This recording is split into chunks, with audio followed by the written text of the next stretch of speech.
Yaan. So, ano ba ang blind item mo? Para kung hindi maganda pag wala pa yung jacket.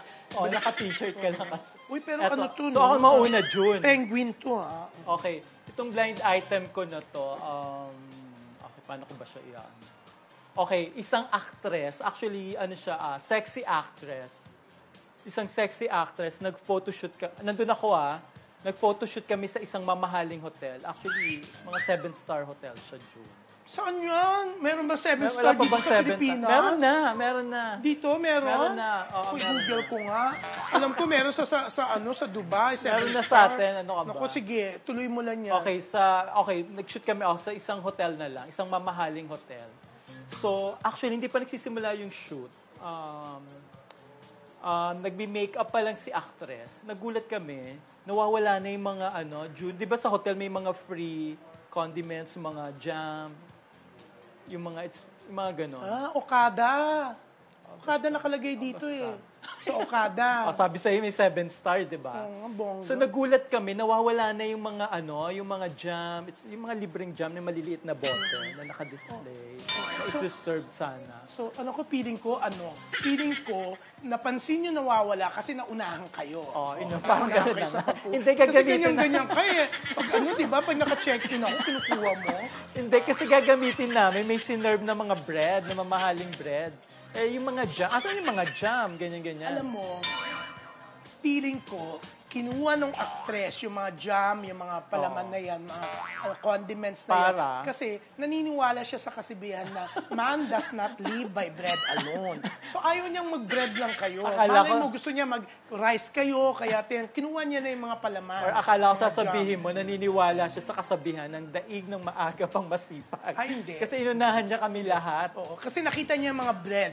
Sabi niya, ay, kailangan mapanindigan ko. Or baka, pinapaniwalaan ko. Hindi, baka hindi nila ina-expect ng yaya niya, may kasama siyang yaya, na gagamitin yung mga yung mga jam na yon. Kala ko hindi ina-expect ng magyaya na masisiba rin kayo. Gusto niyo. Eto na, nagulat kami, miski sila nagulat din, na sinerve na yung mga okay, bread. maniniwala na ako na nagulat kayo kung ipapakita mo sa akin, muestra mo paano kayo nagulat. Ganito ba? Hindi ko kaya yung acting ni June. Sa mga nanonood sa amin, si June, isa sa pinakamagaling na artista noong 80s. Dahil hindi. Panoorin niyo, nasa YouTube lahat ng pelikula niya. Tumigil ako. Kasi bakit ka nga tumigil? Ayoko naghihintay sa set. Naloloka ako. So, eto na. Dahil may isang pelikula akong ginawa na mas marami pa yung na-pack up na araw. Kesa sa kinunan. Nandun ako Kasi chikahan na ng chikahan yung mga artista tsaka yung director. Kesa sa kinunan. Pack up yung Miss Dolores X, paglalabang kita. Na babae ang role mo. Oo, nakaaway ko si Sheryl Cruz. Nanay ko si Banji Labalan. Nandun pa si Charo Santos. Nanay ni si Aga, di ba? Si Direk Elwood Perez ang director. Na-trauma ako. Ang tagal ng shooting. Ang daming pack-up kesa sa natuloy na shooting ko, kakaloka. Hindi ba na-pack up dahil sa'yo? Hindi dahil. Hindi naman. Laging ayos na ako. Laging good take ka ba? Nagpapaparlor ako. Kaya pagdating ko sa set, dapat bading ang role ko. Ginawang babae. Ginawang babae. Kalokang babae. Kaloka. Tapos, sige, natuloy na natin. So nagkagulatan kami. Hinahanap na namin yung mga jumps. Iba't ibang klaseng jumps yun. Ang dami. Nasa isang parang tray na malilit na jam. Pero ang balita ko, nagpunta rin ng Amerika sa kasi yung jam na yan. Oo, si Jam Morales. Eto na, nagulat kami lahat. Doon sa kwarto ng girl, sa makeup siguro room. naluloka yung mga millennial, mga Gen Z na viewers natin. Sino yung mga pinagbabangitin ng mga jam? Nagulat kami, nakita talaga namin yung yaya, inaayos niya yung mga jam. Nilalagay niya doon sa bag nila ng actress. Kinuha talaga. Hindi na nila nilabas. Kaya nanghingi na lang kami ng mga panibagong jam. Marami naman dyan maliliit lang naman yan. Pero ang dami nung parang 8 yun kasi iba-ibang klase. May honey pa kasi yan May honey. Diba? Favorite ko yung honey. Alam mo, diba kasi nag-uuwi ka rin nun. Hindi. Pag kumakain ako sa ng breakfast, lagi kong actually, libre naman talaga yun. Libre yun. Pati mga tinapay, libre naman. Pwede mo talaga iuwi yun. Kaso, wala kaming gagamitin kasi props. Binalot na ni Yaya. Utos kayo ni actress yun. Feeling ko. Sino ba si actress? Magbigay ka ng clue. Feeling ko utos ni actress. Kasi sa bag, walk out na itong mga camera. Kasi sa bag ni actress nilalagay ni Yaya. So, yun. So, wala namang masama doon, kaso inunahan niya lang kami. Yun Ano lang. clue? Para manghula. Clue na actress, ano pa rin naman siya, nakikita pa, marami pa rin siyang endorsers ngayon. Though wala na siyang ginagawa.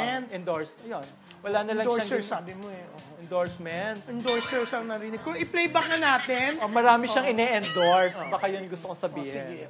Tapos? Kinat mo lang ako. Tapos, although hindi na siya visible sa mga TV show, mga pelikula. Pero ano pa rin siya. Kilala siya ng millennials kasi very Bata-bata active pa pa rin siya. siya sa social media. Nasa Korea ba siya? Hindi. Basta Anong sexy clue? actress. Sexy actress Na- siya. Talagang sexy actress ang ini? Oo, hanggang ngayon, na nahumaling yung mga kilalang mga matinee idol. Sa Mga kanya. dramatic actors. Sikat na sexy actress. Sikat naman. Pero ang actress talaga siya, hindi yung Nakaka-arte siya. Wala pa siyang awards, pero nakaka-arte naman. maarte. Maarte, saka nakaka-arte. Ano pang clue? Ayun na, mahirap. Very generic naman yung mahirap, clue mo. June. Bakit mahirap? Sabihin mo na sa akin, sasabihin ko talaga Ayoko. kung nasa image siya. Hindi, i-message mo sa akin. Sige ka, ibubuking ko yan. Hindi mo nga kilala eh. Hindi. Ayun nga, sexy actress na link sa isang kilalang dramatic actor na naging matinee idol din for a time. Naging controversial yung pagsasama nila na nauwi rin sa hiwalayan. Ngayon, may kinakasama uli si actress na mukhang okay naman sila na ngayon. Ng isa pang Napaka-generic ng na isa pang hunk na- actor. hunk actor. Yun na. Ikaw, BI mo, June? Daig ba ng BI ko yan? Ay, ayoko mag-BI kung ganyan rin naman yung mga ano. Ang dami ko ng hirap-hirap clue, ng mga clue, Ang dami ko ng clue. Sexy star. Sexy star na ano na lang, yung initials niya. Ay, Pag mahirap. pinagsama ba, pwede makabuo ng... Noong nakaraan, Okay. kinemi-kemi mo ako. Sabi ko, ay, makakabuo ng pangalan ng lalaki. Hindi. Hindi, ang initial hindi. niya. Si ano yun, no? Sino? Si J ang simula ng pangalan. Ito, ang tapos, initially diba? actress, pag pinagsama yung name niya sa yung surname niya, makakabuo ng pangalan ng isang aktor.